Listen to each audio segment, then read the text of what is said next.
आज वो मेगालोडॉन को ढूंढने की कोशिश करने जा रहा है। एक बड़ी प्राचीन शार्क 50 फीट लंबी और वजन में 88,000 पाउंड्स।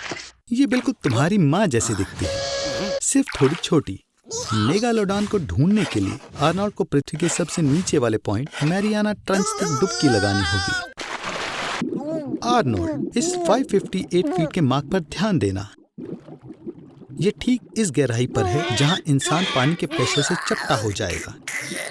चलो तुम्हें ढंग से तैयार करें, शुरू करें। और ये दरवाजा दोनों को संभाल नहीं सकता।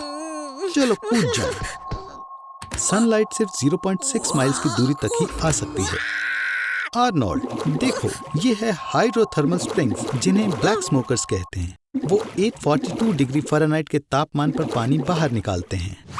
इन गर्म सोर्सेज की वजह से मैरियाना ट्रेंच के सबसे नीचे वाले हिस्से पर लगभग 39.2 डिग्री तापमान होता है। खैर, हम यहाँ नीचे वाले हिस्से पर हैं। यहाँ पर प्रेशर 108.6 मेगापास्कल है। ये सतह से 1000 गुना ज्यादा है। यहाँ पर 1.7 टन प्रति स्क्वायर सेंटीमीटर का प्रेशर है। अगर तुम्हारे पास सबमरीन नहीं होती तो तुम एल्युमिनियम फॉइल की मोटाई जितने चपटे हो जाते। ऐसा लगता है यहाँ कोई मेगालोडॉन नहीं है। ज्यादा प्रेशर की वजह से इस गहराई पर सारी चीजें चिपचिपे म्यूकस में बदल जाती हैं। तो तुम यहाँ घर पर हो। चलो बाहर चलें। जैसे कि तुम देख सकते हो, यहाँ मैरियाना ट्रंच में कोई मेगालोडॉन्स, मरमिड्स या कोई दूसरा जादुई जीव नहीं है। वो सब परियों की कहानियाँ होती हैं। तुम्हें पता है आर्नोल्ड, मैं गलत था। तुम्हारी माँ मेगालोडॉन की तरह नहीं दिखती। आज डेमन कथूलू की तरह ज्यादा दिखती है। और ये मेरी पसंदीदा मछली है। मैं इसे टॉबी बुलाता हूँ। आज मैं इनके दिमाग की अदला बदली करूंगा। सब तैयार हो टॉबी? तो चलो देखें ये कैसा हुआ। आर्नोल्ड, अगर ये तुम हो तो 3 बार गरगल करो। अब अपने फिन हिलाओ।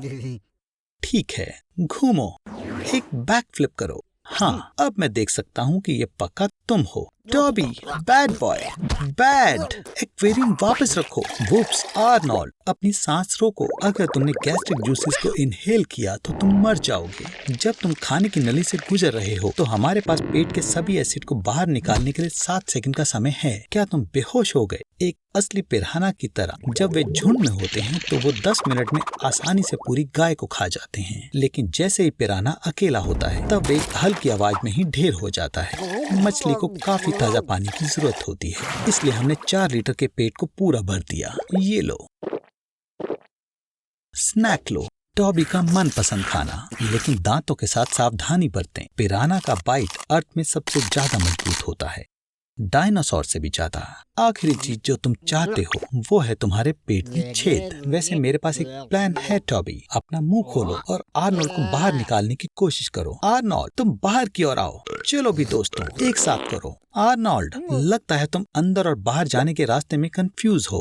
अपना गूगल मैप बंद करो और क्रॉलिंग शुरू करो। टॉबी, तुम उसके वहां से सूखे बाहर निकल नहीं पाओगे। अब मैंने अपना 5 लीटर का एनिमा बैग कहाँ रखा है? ओह, ये रहा। ये बेहतर है। अब तुम्हें बस 4 मीटर और तैरना है। बेकार चीजें खाते हो तुम। मैंने 90s से टैमागोची नहीं देखा। पानी लगभग खत्म हो गया। लाइट तक पहुंचो।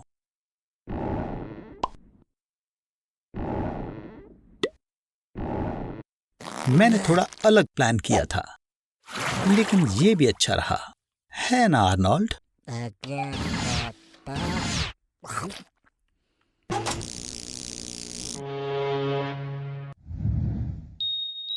तुमने कई लोगों का एक बड़ी क्रूज शिप पर अकेले रहने का सपना पूरा कर लिया। वूहू! एक सिंपल 7 दिन की ट्रिप के लिए इनके पास 12,000 एग्स, 380 किलो आइसक्रीम और 2 टन सी फूड और मीट है। अगर तुम अकेले भी खाओगे तो भी इतना खाना तुम्हारे 5 साल के लिए काफी है। ऐसे क्रूज पर जाने के बाद लोग लगभग 3 किलो वजन तो बढ़ा ही लेते हैं। क्रूज शिप में मनोरंजन के कई तरीके होते हैं। अगर कोई पैसेंजर सब कुछ देखना चाहे तो उसके लिए 7 दिन भी काफी नहीं होंगे। उप्स, लगता है फ्यूल खत्म हो गया। अपनी फुल स्पीड में शिप रोज 5 टन फ्यूल जलाता है। अब हम बाकी क्रूज लाइनर्स की तरह ओशन में चलते रहेंगे, क्योंकि ये पोर्ट में खड़े रहने से ज्यादा सस्ता है। आर्नोल्ड, लगता है तुम्हारा वेकेशन जितना सोचा था उससे लंबा चलेगा। पूरा 1 महीना हो गया है। आखिरकार ये क्रूज तुम्हें कहाँ ले जाएगा? मुबारक हो आर्नोल्ड, अब पूरी दुनिया तुमसे नफरत करती है। अपना बैग पैक कर लो बेवकूफ, तुम्हारी वेकेशन खत्म। पिछली बार हमने उसे स्पेस में बिना स्पेस सूट के छोड़ दिया था और ऐसा लगता है कि उसे वहाँ अच्छा नहीं लगा। चलो उसे पृथ्वी पर वापस ले आए, या बल्कि एक समुद्र में। तुम यहाँ भाग्यशाली हो गए हो तो तुम एक स्पर्म व्हेल के अंदर हो। पर तुम भाग्यशाली क्यों हो? तुम स्पर्म व्हेल के दांतों से फिसल गए। हर एक दांत का वजन 2.2 पाउंड होता है और ये तुम्हारी किसी भी हड्डी को कुचल सकता है। यहाँ थोड़ा अंधेरा है। स्पर्म व्हेल के अंदर से रोशनी कहाँ से आ रही है? तुम्हारे आसपास काफी सारा पानी, मछली और प्लैंकटन है। सभी प्राणियों के IQ तुमसे ज्यादा है।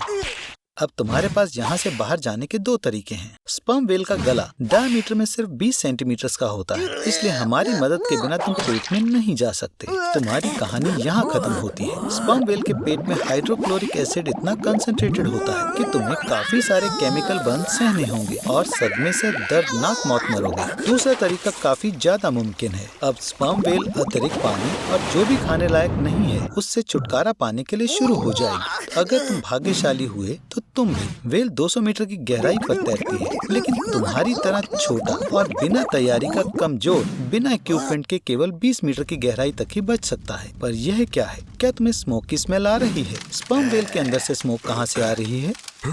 आर्नोल्ड, क्या तुम महसूस करते हो कि तुम एक असली लड़के हो? ठीक है, लेकिन तुम पक्का पानी में नहीं डूबोगे। पिरानाज। वहाँ लगभग 50 अलग तरह के पिरानाज हैं। उनमें से कुछ ही खाते हैं जिंदा जीवों का मांस, बाकी सारे या तो शाकाहारी हैं या सिर्फ कैरियन खाते हैं। आर्नी, गेस करो तुम कौन से पिराना से मिलने वाले हो? मेरे होशियार बच्चे, तुम सही हो। आर्नी का सौभाग्य और हमारे व्यूअर्स के लिए निराशा की बात है कि साइंस में एक भी ऐसा रिकॉर्ड नहीं है जिसमें पिरानाज ने किसी इंसान पर हमला किया हो।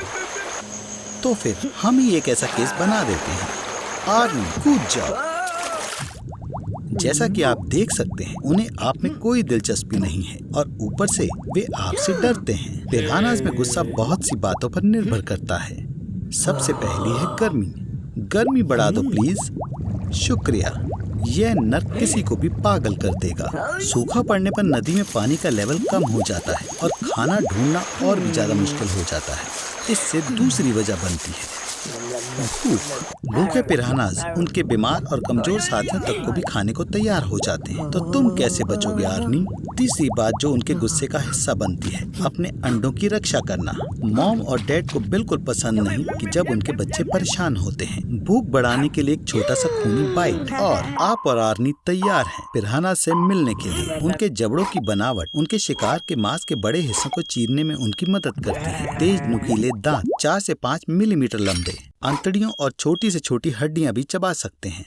आर्नी, तुम अपनी उंगलियां भूल सकते हो। कुछ ही मिनटों में आपको मिलेगा एक साफ स्केलेटन। पिरानास की सबसे बड़ी मछलियों में से एक मछली 1 किलोग्राम तक की हो सकती है, लेकिन जबड़े कितने बड़े हों ताकि वो आर्नोल्ड के साथ उसकी सारी हड्डियां भी खा सकें। चलो पिरानास के दांतों को 6 गुना बड़ा कर देते हैं।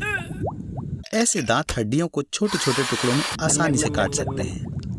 पिरानास नदियों के सफाई कर्मी होते हैं आर्नी। वे अमेज़न के पानी के नीचे कुछ भी सड़ने के लिए नहीं छोड़ते।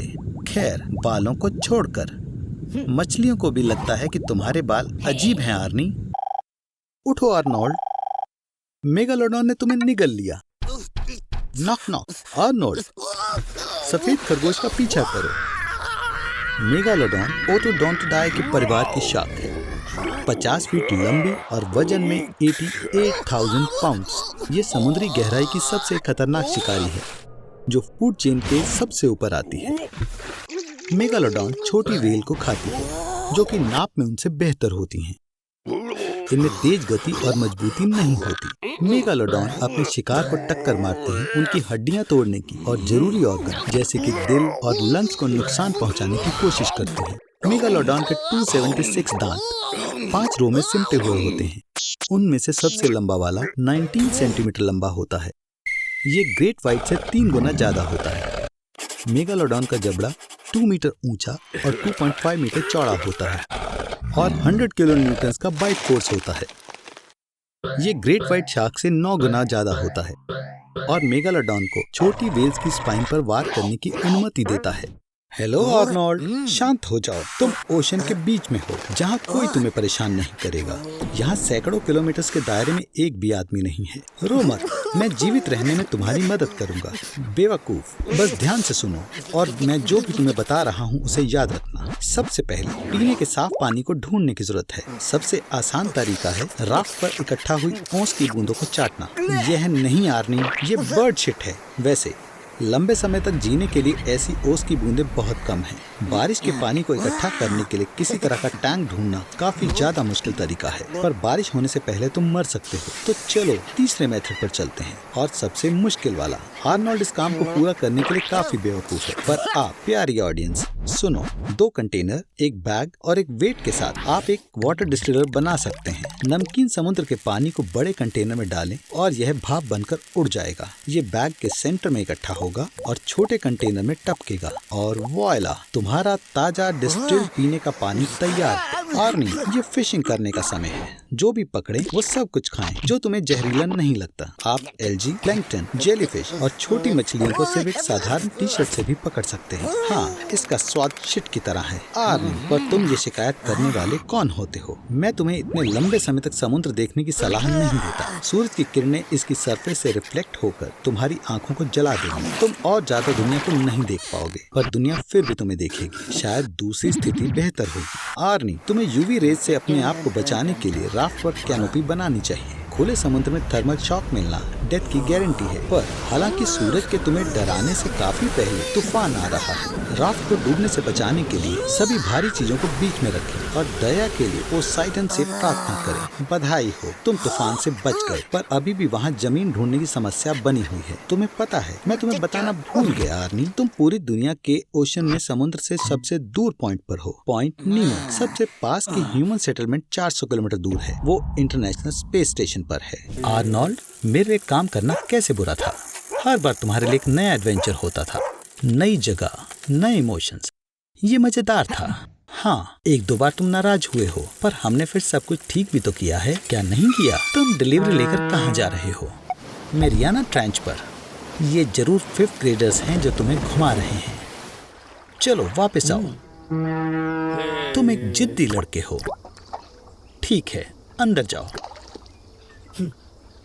ये बड़ा ट्रांसपेरेंट पाइप मैरियाना ट्रेंच के बॉटम तक जाता है। तुम्हें 36,070 फीट नीचे जाना होगा। ये लगता ही है कि ये बहुत गहरा है, पर पूरे प्लेनेट को देखें तो मैरियाना ट्रेंच सड़क पर एक गड्ढे जैसा भी नहीं है। एक सील्ड हाई स्पीड एलिवेटर से नीचे जाने में सिर्फ 11 मिनट लगेंगे। तुम कितने मूर्ख हो। अब तुम्हें खुद चलकर नीचे जाना होगा। क्योंकि पाइप हवा से भरा है तो बॉटम पर प्रेशर नॉर्मल से 2 गुना ज्यादा है, पर अगर ये पानी से भर जाए तो प्रेशर 1072 टाइम्स बढ़ जाएगा। जरा देखो, ठंड, प्रेशर और ऑक्सीजन की कमी ने यहाँ रहने वालों का क्या हाल किया है। जैसे कि ज़ीनोफायोफोरस को यूरेनियम, मर्करी, लेड और दूसरे खतरनाक चीजों से इम्यूनिटी बनानी पड़ती है जो अर्थ पर क्रिएचर्स को खत्म कर देते हैं। इस यूनिसेलुलर ऑर्गेनिज्म को देखो, ये एक एहसास देती है कि मून, जुपिटर या यूरोप में लाइफ कैसी होती है। आर्नोल्ड, क्या तुम्हें पता है कि बॉटम पर कौन तुम्हारा इंतजार कर रहा है? अकेलापन। यहाँ कोई भी जीवित व्यक्ति नहीं है, खोए हुए श्रिम्प को छोड़कर। ये विश्वास करना मुश्किल है, पर मैरियाना ट्रेंच की बॉटम से ज्यादा लोगों ने मून पर विजिट किया है। आर्नोल्ड, देखो, वहां बाहर सच में कोई है। मैं सोचता हूं कि वो तुम्हें पे कैसे करेगा। शेल से? वापस जाने में लगभग 24 घंटे लगेंगे, या तुम कुंडी खोल सकते हो।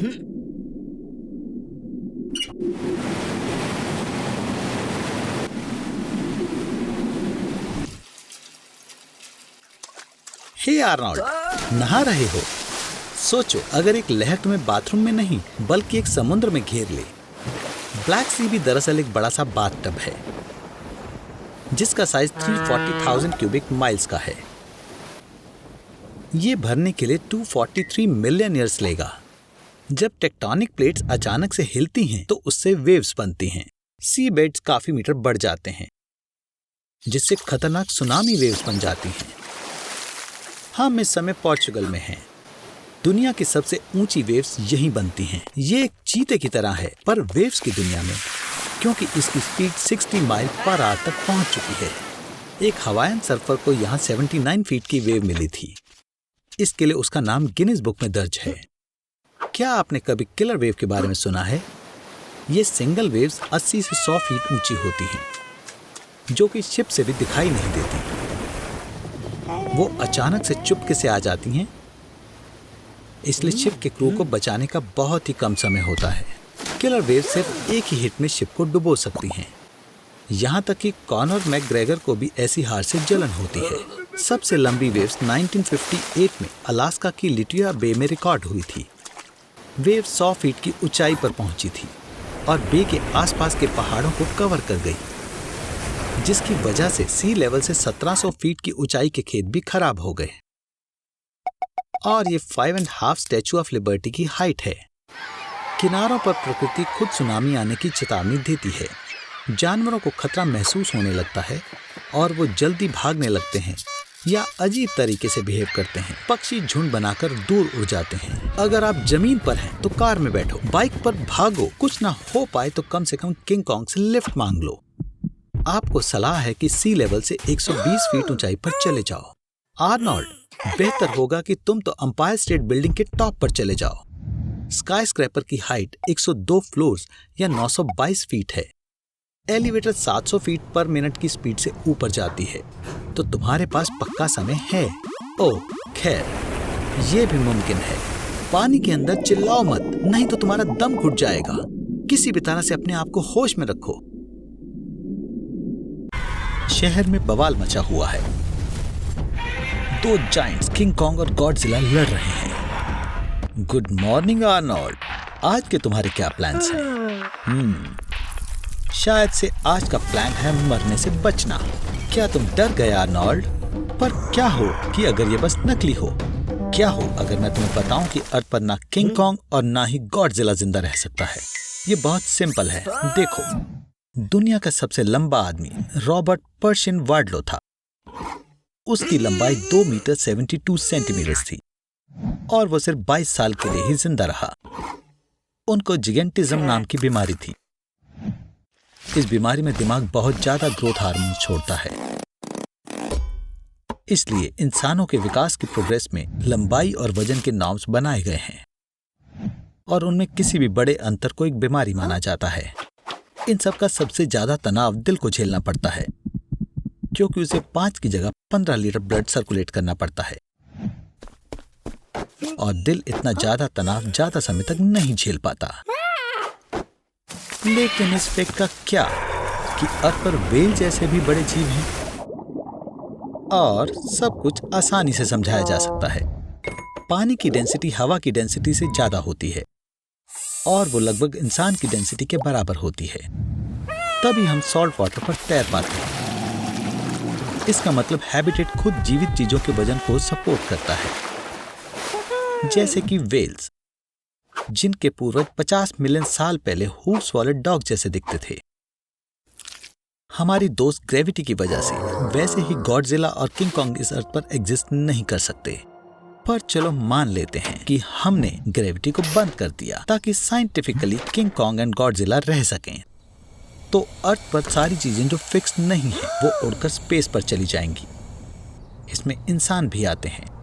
जो भी खुले में पाया जाएगा वो भी उड़कर ऊपर चला जाएगा और कुछ किस्मत वाले लोग जो कमरे के अंदर हैं वो कुछ देर तक जिंदा बच पाएंगे, जब तक कि घर उड़ने नहीं लग जाते और अंत में हमारा अर्थ पूरा टुकड़ों में टूट जाएगा। इसका मतलब अर्थ को तबाह करने के लिए तुमको 2 जायंट्स की लड़ाई का इंतजार नहीं करना होगा। तुम्हें बस सिंपली ग्रेविटी बंद करनी होगी।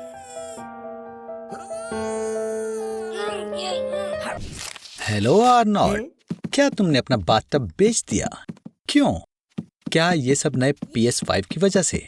तुम्हें पता है आर्नी, एक बार डॉक्टर जेम्स हैम्बलिन ने दिखाया था कि आप 5 साल तक बिना नहाए रह सकते हो। चलो एक चैलेंज करें। हमारे स्किन का सरफेस बहुत सारे बैक्टीरिया का घर है जो कि माइक्रोबायोम बनाता है। ये तो पक्का ही है कि अगर तुम लंबे समय तक साबुन का इस्तेमाल ना करो, तुम्हारे माइक्रोबायोम का बैलेंस नेचुरली स्टेबलाइज हो जाएगा। हालांकि अगर तुम 3 दिन तक ना नहाओ, तुम्हें खुजली होना शुरू हो जाएगी। चिंता मत करो, थोड़ी सी ताजी हवा ले लो। साफ साफ बिना नहाए कुछ दिन बाद तुमसे गंदी बदबू आने लगेगी। ठीक है, कुछ डिओड्रेंट्स खरीदना बुरा आइडिया नहीं होगा। अपने शरीर की गंध छिपाने के लिए फ्रेग्रेंस का ग्लोबल ट्रेंड सबसे पहले मेडिएवल यूरोप में देखा गया था। उस समय इंसान अपनी जिंदगी में सिर्फ 2 बार नहाते थे, जन्म पर और मृत्यु पर। हाँ, बुरी बदबू तो चली गई, लेकिन डिओड्रेंट्स के इतने ज्यादा इस्तेमाल से आपको एलर्जीज और सांस लेने में दिक्कत हो सकती है। और वो जिस एल्यूमिनियम सॉल्ट का इस्तेमाल करते हैं, उससे कैंसर सेल्स की ग्रोथ भी बढ़ सकती है। यहाँ तक हमारे समय में भी, यानी कि मॉडर्न दुनिया में, ऐसे कुछ लोग हैं जो बहुत कम नहाते हैं। बेघर लोगों को छोड़कर यहाँ दूर नॉर्थ के निवासी एस्किमोस और चुकची। क्या तुम्हें कचरे के ढेर जैसा महसूस हो रहा है आर्नोल्ड? रोज ना नहाने से तुम अपना आत्मसम्मान भी खो सकते हो, और दूसरे घर के बच्चे तुम्हारे घर के बाहर ग्रेफिटी बनाकर तुम्हें तुम्हारी बदबू के लिए चढ़ा सकते हैं। तुम कहाँ जा रहे हो आर्नोल्ड? ओह, मुझे उम्मीद है कि तुम कोई बेवकूफी नहीं करोगे।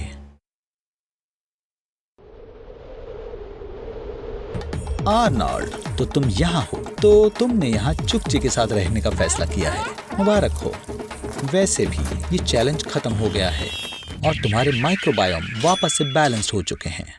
तुम्हारी स्किन सॉफ्ट और ताजा हो चुकी है और तुम्हारे एक्ने भी पूरी तरह गायब हो चुके हैं। पर रुको, ये क्या है?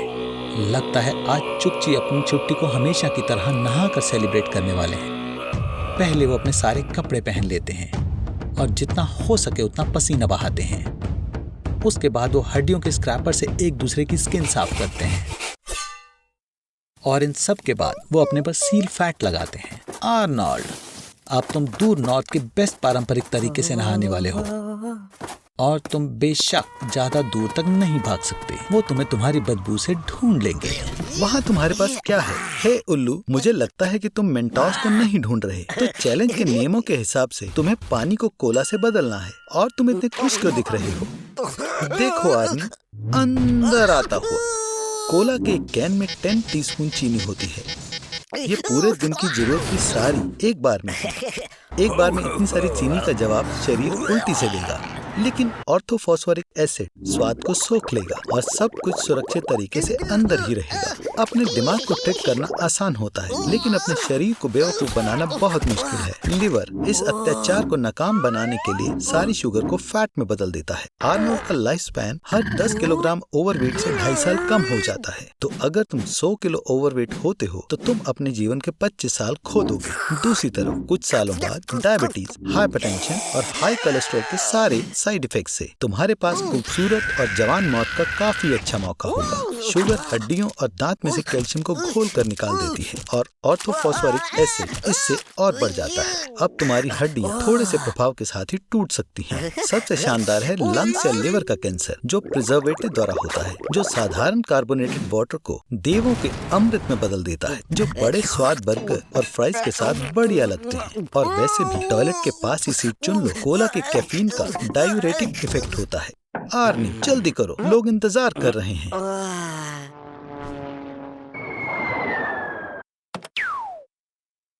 कोका कोला 1886 में जॉन पेम्बरटन से रेसिपी के अनुसार बनाई गई। कोका एक्सट्रैक्ट से बना ये फार्मेसी मिक्सचर अच्छे से ब्लड में मिल जाता है और पर्टिकुलर डोजेस से ये यूफोरिया क्रिएट कर सकता है और कुछ डोजेस से ये तुम्हें मार सकता है। इस ड्रिंक में नहाने से तुम्हारी त्वचा बहुत बड़ी मात्रा में बेंजोमेथिलेक्सानिन एब्जॉर्ब कर लेगी। आर्नोल्ड काफी खुश महसूस कर रहा है। इस समय तुम्हारे ब्लड में इस इंग्रेडिएंट की मात्रा 50 mg से ज्यादा नहीं है। 500 mg का डोज पहले से टॉक्सिक है और 1.2 ग्राम लीथल होगा। हालांकि यूफोरिया 30 मिनट तक रहता है तुम आर्नी बार बार ये फीलिंग महसूस करना चाहोगे? नहीं, सच में दोस्त ये तुम्हारे लिए काफी है। स्पा ट्रीटमेंट के नए डोज के बिना आर्नोल्ड अग्रेसिव और इरिटेबल बन जाएगा। ये सब्सटेंस दिमाग में डोपामाइन कम करता है और इसके बिना आर्नोल्ड उदास महसूस करता है। अब उसकी सारी एनर्जी और कोका कोला को ढूंढने में लग गई। आर्नी, जैसे तुम पहले थे, मैं तुम्हें वैसा देखना चाहता हूँ। एक बार जब ब्लड में कोका एक्सट्रैक्ट शरीर के तापमान को बढ़ा देता है तो तुम्हारी ब्लड वेसल सिकुड़ जाती और ब्लड प्रेशर बढ़ जाता है। आधे साल तक ऐसे डेली कोला बाद से आर्नी तुम अंदर से जल जाओगे। खैर, तुमने बहुत प्यारी पर बहुत कम जिंदगी जी। कोकोनट वाटर और कोला के बीच में किसे चुना जाए? कितनी बड़ी बात है आर्नी। आर्नोल्ड, तुम बस मुसीबत को अपने पास बुला लेते हो। ये बहुत बुरा लग रहा है। तुम्हें जल्दी से हॉस्पिटल ले जाने की जरूरत है। तुम हॉस्पिटल तक नहीं पहुंच पाओगे। तुम्हारी धड़कन रुक सकती है। तुम्हें खून की सख्त जरूरत है तुम्हारे सर्कुलेटरी सिस्टम में प्रेशर बनाए रखने के लिए। वियतनाम की जंग के दौरान कोकोनट आईवी कभी कभी जख्म भरने के लिए इस्तेमाल किया जाता था। खास बात है, कोकोनट वाटर इंसान के खून में प्लाज्मा से काफी मिलता है। तो हमारे पास क्या है? कोला। चलो काम शुरू करें, पर पहले आपको सारी गैस निकालनी पड़ेगी। अगर गैस वाली ड्रिंक आपके ब्लड वेसल्स में चली जाए तो आप अंदर से फट सकते हैं। कोला में शुगर और ग्लूकोज होता है। ये तेजी से ताकत देने के लिए बढ़िया सोर्स है और ये आपको काम करने में मदद करता है। लगता है ये काम करने लगा है। कोला ने आपकी बॉडी में रास्ता ढूंढ लिया है। पर तुम्हारा लुक थोड़ा बदल चुका है दोस्त। तुम्हारे बालों का कलर भी बदल चुका है। पर इससे तुम्हें किसी भी बच्चों की पार्टी में सबसे ज्यादा बुलाया जाएगा। तुम्हारे खून में बहुत सारी कैफीन और कोला होने की वजह से तुम्हें 3 दिन में सिर्फ एक ही बार सोना पड़ेगा। अब तुम्हारे पास आम लोगों से ज्यादा वक्त होगा।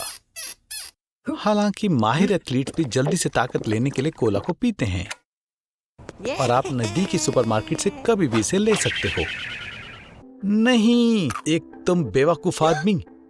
सिर्फ एक मेंटोस तुम्हें धरती से आसमान में जाने वाली मिसाइल में बदल सकता है। चिंता मत करो, ये तुम्हारा दिन खराब नहीं करेगा। कोला तो छोटे डिप्रेशन को भी ठीक कर सकता है, पर आर्नोल्ड, तुम्हारे खून में कोला का होना जानलेवा हो सकता है। तुम्हारी आंखें, किडनी, दिमाग, दिल को सबसे ज्यादा परेशानी हो सकती है। तो कोला कोई ऑप्शन नहीं हो सकता। तो क्या कहते हो, अगली बार पेप्सी को ट्राई किया जाए? आर्नोल्ड, लगता है किसी ने कल रात काफी मजे करे हैं और लगता है कि अभी तुम्हारा दिमाग भी तुम्हारे कमरे की तरह ही खराब हो रखा है। तुम्हें सच में कुछ याद नहीं है? आर्नोल्ड, क्या ये सच है? कल रात आखिरकार तुम सच में एक असली मर्द बन गए। मुबारक हो आर्नोल्ड, ये तुम्हारा पहला अल्कोहल इंटॉक्सिकेशन है और ये तुम्हारी नई दोस्ती के पहले बुरे परिणाम हैं। आर्नोल्ड, तुम्हारे नए दोस्त के साथ मुलाकात करना चाहोगे? खैर, मैं समझ गया। बिल्कुल, अगर तुम्हें करना है तो कोई नहीं रोक सकता। ओह आर्नोल्ड, क्या तुम इस इवेंट को सच में पूरी जिंदगी याद रखना चाहते हो? कम से कम तुम्हारे पास अपने दोस्तों को बाद में बताने के लिए कुछ है। जैसा कि तुम देख सकते हो, अल्कोहल इंटॉक्सिकेशन सिर्फ तुम्हारी सेहत के लिए ही नहीं बल्कि बैंक अकाउंट के लिए भी बुरा है। कल रात तुम तो ज्यादा ही छा गए थे आर्नोल्ड। तुम पार्टी के किंग बने हुए थे। तुम्हारा दांत कहाँ है? क्या कुछ याद आया? कुछ नहीं। आर्नोल्ड, तुम्हें शायद पता नहीं है, पर ज्यादा पी लेने से फालतू में ज्यादा गुस्सा आता है और जरूर तुम्हें उसकी कीमत चुकानी पड़ी। ओह, तुम्हें इसका इलाज मिल गया। एस्प्रिन लेने की बारी है। ओह, रुको, नहीं, तुम अपनी फर्स्ट एड किट समेटना भूल गए। पर सच में आर्नोल्ड, ये सब परेशानियां सिर्फ तुम्हारे दिमाग में ही हैं। मिनरल वाटर एक कमाल की चीज है। तुम डिहाइड्रेटेड हो, तुम्हें बस अपने शरीर में पानी की मात्रा बढ़ानी है। जकूजी में क्या कर रहे हो? मैं समझ गया, तुम अब ड्रिंक करना छोड़ना चाहते हो, पर पानी नहीं। तुम्हें ऐसा तो नहीं लग रहा था ना कि हैंगओवर से बचना आसान होगा? यह लग रहा था। कोई स्पीलबर्ग को कॉल करो, हमारे पास नए जॉस के लिए प्लॉट है। क्या हुआ आर्नोल्ड, क्या तुम एम्बुलेंस को बुला रहे हो? तुमने स्वादिष्ट पिज्जा खाकर अपनी एनर्जी वापस लाने का फैसला किया है, पर तुम एक बात तो भूल ही गए, बदबूदार सांसें। ये एथेनॉल के वो डिके प्रोडक्ट हैं जो लिवर का काम खत्म होने के बाद बॉडी में आते हैं। उनमें से एक है एसिटिक एसिड, जिसकी बहुत बुरी बदबू होती है। हे आर्नोल्ड, तुम पक्का खाने के बाद सोना चाहते हो। बदकिस्मती से नींद के बारे में भूल जाओ। अल्कोहल पीने से सेरेब्रल फंक्शंस ठीक से काम नहीं कर पाते। जैसे ही तुम सोने लगते हो तो तुम्हारे सेरेबेलम में और नई चीजें स्टोर नहीं हो पाती और वो सेरेब्रल कॉर्टेक्स को गलत डाटा भेजने लगता है, जिससे तुम्हें चक्कर आने लगते हैं। बेचारा आर्नोल्ड, तुम्हें देखकर ही दया आ रही है। मैं तुम्हें एक छोटी सी सलाह देना चाहता हूँ। इस वक्त एक कप चाय तुम्हारे बहुत काम आएगी।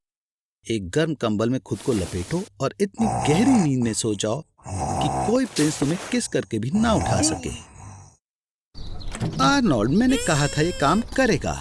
खैर, मैं तुम्हें दूसरे जन्मदिन की बधाई देता हूँ। भूलना मत आर्नोल्ड, हर खुश चेहरे के पीछे कोई बहुत बुरा सच छिपा होता है। आर्नोल्ड, चलो भी, अपना ये हाल तुमने खुद किया है। फिर मिलेंगे आर्नोल्ड, जब हमें लगेगा कि आखिरकार तुम्हारी अकल ठिकाने आ गई है।